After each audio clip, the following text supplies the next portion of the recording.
श्री रामाय नमः। श्री सीताय नमः। श्री रामाय नमः। श्री सीताय नमः। श्री रामाय नमः। श्री सीताय नमः। श्री रामाय नमः।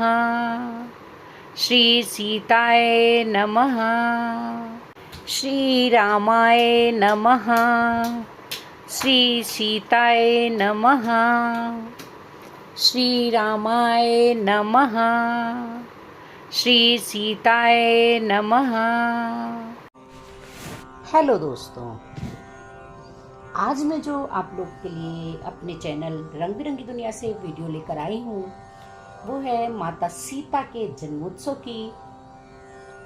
आज है सीता नवमी और आज ही के दिन माता सीता ने पृथ्वी पर अवतरण किया था। सीता नवमी माता सीता के जन्म का उत्सव है जिसे हर साल वैशाख माह के शुक्ल पक्ष की नवमी तिथि को मनाया जाता है। यह दिन माता सीता के जन्म को याद करने और उनकी पूजा करने के लिए महत्वपूर्ण माना जाता है। इस दिन माता सीता की विधि विधान से पूजा की जाती है और भक्तों को जीवन के सभी संकटों से मुक्ति मिलती है। वीडियो आने में थोड़ी देर जरूर हो गई है, लेकिन जब जागो तभी सवेरा। माता सीता का जन्म एक उत्सव है जो भगवान राम की पत्नी देवी लक्ष्मी का अवतार मानी जाती है। इस दिन माता सीता की पूजा करने से भक्तों की भक्ति और समर्पण की भावना जागृत होती है। माता सीता की पूजा करने से भक्तों को जीवन के सभी कष्टों से मुक्ति मिलती है और मोक्ष की प्राप्ति होती है और सुख समृद्धि प्राप्त होती है। ऐसा माना जाता है कि सीता नवमी पर व्रत रखने और माता सीता की प्रार्थना करने से अविवाहित महिलाओं को भगवान राम जैसे धर्मपरायण पति की प्राप्ति होती है। माता सीता की प्रतिमा और चित्र पर उनकी पूजा करें, उन्हें फूल चढ़ाएं, मिठाई चढ़ाएं। सीता नवमी माता सीता के जन्म का एक महत्वपूर्ण उत्सव है जो भक्तों को उनकी भक्ति और समर्पण की भावना से जोड़ता है। इस दिन माता सीता की पूजा करने से जीवन के सभी कष्ट दूर हो जाते हैं और मोक्ष की प्राप्ति होती है। आइए जानते हैं सीता नवमी क्यों मनाई जाती है। सीता नवमी के दिन प्रभु राम और माँ जानकी की पूजा करने से सुखी दाम्पत्य जीवन का आशीर्वाद मिलता है, साथ ही सभी मनोकामनाओं की पूर्ति होती है। आइए जानते हैं इससे जुड़ी हुई पौराणिक कथा क्या है। आज यानी 6 मई 2025 को सीता नवमी मनाई जा रही है। इस दिन माँ सीता की विधि पूर्वक पूजा और व्रत रखने का विधान है। हर साल वैशाख मास के शुक्ल पक्ष की नवमी तिथि को सीता नवमी का त्योहार मनाया जाता है।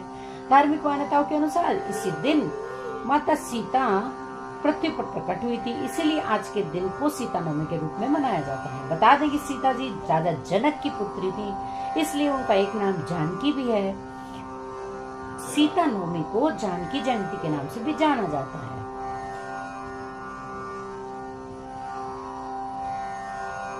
आइए जानते हैं इसका महत्व क्या है।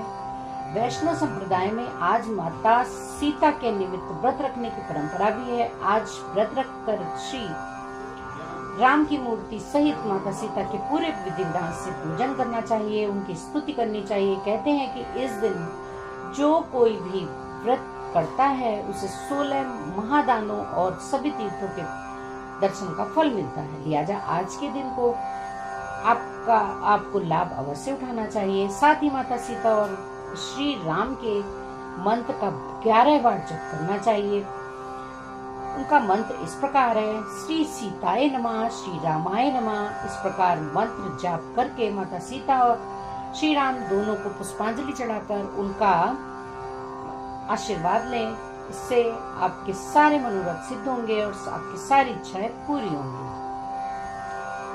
अब जानते हैं माता सीता के जन्म की कथा क्या है। पौराणिक कथा के मुताबिक मिथिला की धरती पर कई वर्षों तक पानी की बूंद एक भी बूंद नहीं पड़ी थी। राजा जनक का पूरा राज्य पानी के बिना रेगिस्तान बना हुआ था। भयंकर अकाल और सूखे की वजह से मिथिला के लोगों को पानी की एक एक बूंद के लिए तरसना पड़ा।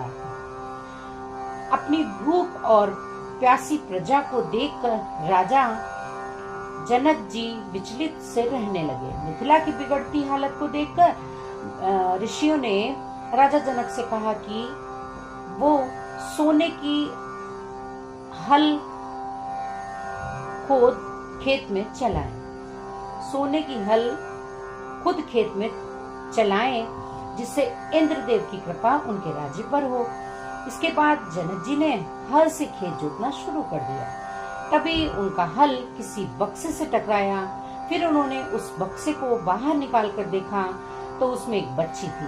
राजा जनक की उस समय कोई संतान नहीं थी, इसलिए उन्होंने उस बच्ची को गोद में लिया और उसका नाम सीता रखा। राजा जनक की बेटी होने के कारण उन्हें जानकी भी कहा जाता है। इसके अलावा माता सीता को मैथिली और भूमिजा के नाम से भी जाना जाता है। दरअसल भूमि से जन्म लेने की वजह से उनका नाम भूमिजा पड़ा। कहते हैं कि सीता जी के प्रकट होते ही मिथिला राज्य में जमकर बारिश हुई और वहां सूखा खत्म हुआ। पुनः मैं आप लोगों को बता दूं कि आज के दिन 11 बार श्री सीताय नमः, श्री रामाय नमः इसका जप करें तो आपको मनोरथ पूरे होंगे। श्री रामाय नमः, श्री सीताय नमः, श्री रामाय नमः, श्री सीताय नमः, श्री रामाय नमः, श्री सीताय नमः, श्री रामाय नमः, श्री सीताय नमः, श्री रामाय नमः, श्री सीताय नमः, श्री रामाय नमः, श्री सीताय नमः। तो कैसी लगी आप लोग को ये छोटी सी जानकारी, जरूर बताइएगा। और अगर चैनल में पहली बार विजिट किया है तो चैनल को विद बेल आइकन सब्सक्राइब करना बिल्कुल मत भूलिएगा। जय श्री राम, जय हो सीता।